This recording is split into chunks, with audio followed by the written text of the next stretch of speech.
Introduction to shapes in Photoshop. Photoshop में shapes का introduction. File, new file लीजिए। यहाँ से कोई भी प्रीसेट, वेब प्रीसेट लेके साइज सिलेक्ट करके ओके कर लीजिए।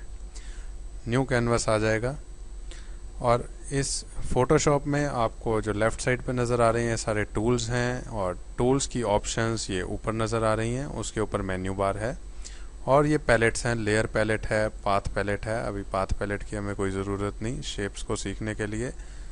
मैं यहाँ पे लेयर पैलेट्स को यहाँ पे रख देता हूँ।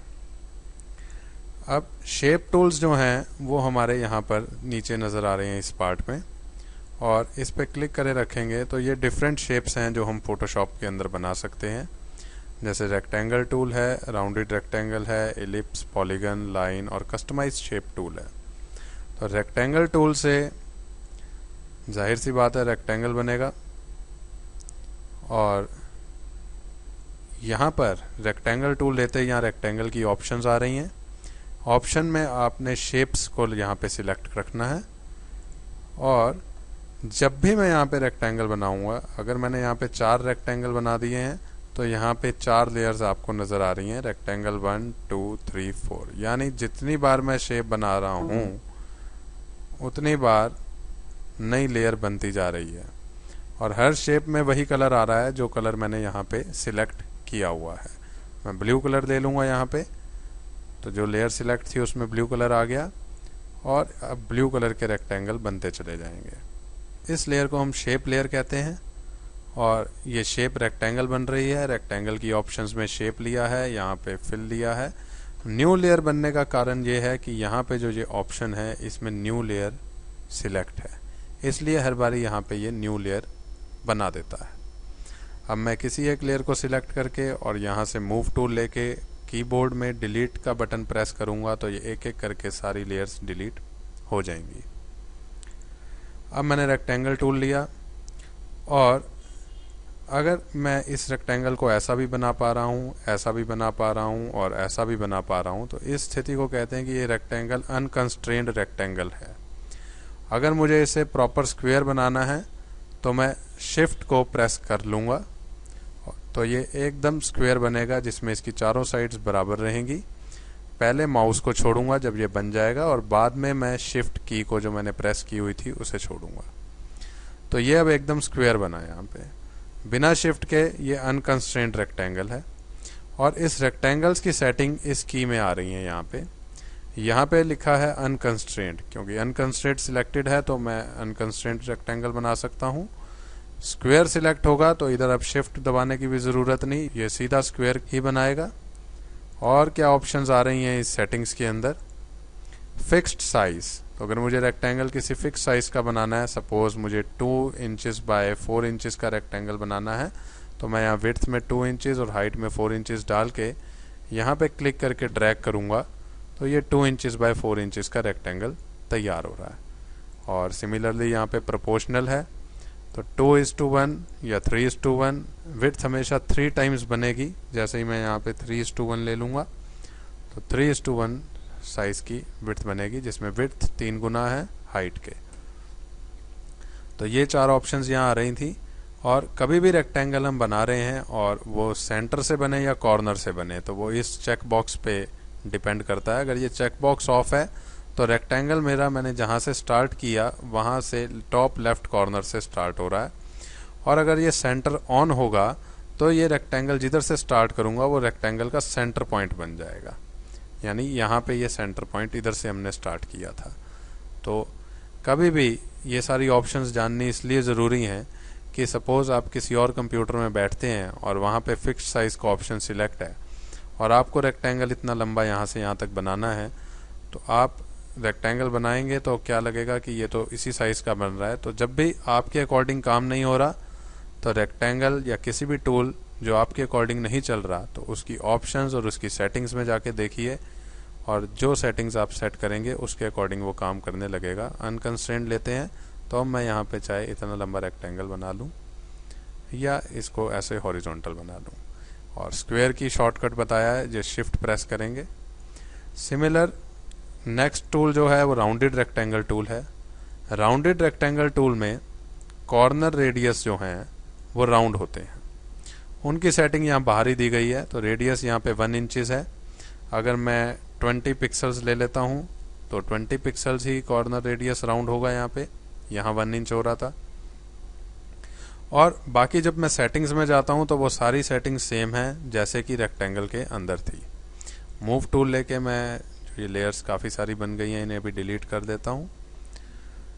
एलिप्स टूल में जाता हूँ तो एलिप्स टूल में भी यहाँ पर हमारा एलिप्स बन रहा है और शिफ्ट प्रेस कर दूंगा तो प्रॉपर सर्कल बनेगा। और सेम सेटिंग्स वही हैं जो रेक्टेंगल के अंदर थी। नेक्स्ट टूल है मेरा पॉलीगन टूल। पॉलीगन टूल से जब मैंने यहाँ पे बनाया तो ये 3 साइड्स का ट्रायंगल बन रहा है, क्योंकि यहाँ पे साइड्स क्या हैं, 3। अगर मैं इन साइड्स को चेंज कर देता हूँ, 6 साइड्स कर देता हूँ, तो ये 6 साइड्स का हेक्सागन बन रहा है। 5 साइड्स करता हूँ तो पेंटागन तैयार हो जाएगा। सिमिलरली यहाँ पर मैं 20 साइड्स का भी पॉलीगन तैयार कर सकता हूँ। अब यहाँ पे मैंने 8 साइड लिखा तो मैं ऑक्टागन बना दिया। पॉलीगन की सेटिंग्स में हम जाते हैं तो देखते हैं कि यहाँ पे क्या है। Radius, smooth corner, stars, indent sides by smooth indents. अब इन सब का मतलब समझेंगे हम। अगर मैं इसमें स्टार को ऑन कर देता हूँ और इंडेंट साइड्स बाय 50% रखता हूँ स्टार्टिंग में,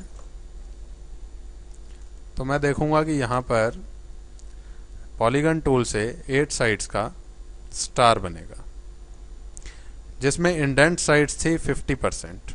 अगर इंडेंट साइड्स मैं कर देता हूँ 20%, तो जो स्टार का आउटर रेडियस है वो 20% ही अंदर जाएगा यहाँ से।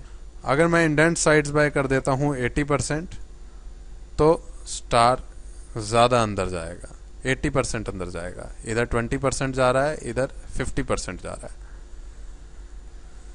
कॉर्नर्स को स्मूथ कर दूंगा तो जो स्टार बनेगा, अगर 50% इंडेंट्स पे ही स्टार बनाता हूँ विद स्मूथ कॉर्नर्स, तो यहाँ पे इस तरीके का स्टार बन जाएगा ये।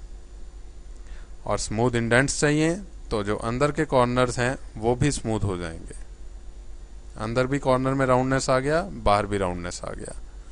अगर मुझे अंदर के कॉर्नर स्मूथ चाहिए और बाहर के कॉर्नर स्मूथ नहीं चाहिए, तो मैं स्मूथ इंडेंट्स तो रखूंगा ऑन और स्मूथ कॉर्नर्स को ऑफ कर देता हूं, तो इस तरह का स्टार बनेगा। तो ये डिफरेंट टाइप्स ऑफ स्टार्स बनाए जा रहे हैं पॉलीगन टूल से। उसके बाद यहाँ पर सब चीज़ें ऑफ कर दी और स्मूथ कॉर्नर्स ऑन कर दिए, और यहाँ पे मैंने 3 साइड्स का ट्रायंगल लिया जिसके कॉर्नर स्मूथ बने, तो वो ट्रायंगल कुछ इस तरीके से बनेगा। तो एक पॉलीगन टूल से हम क्या क्या चीज़ें बना सकते हैं देखा हमने। और अभी मैं पॉलीगन किसी भी साइज़ का बना रहा हूँ, छोटा या बड़ा।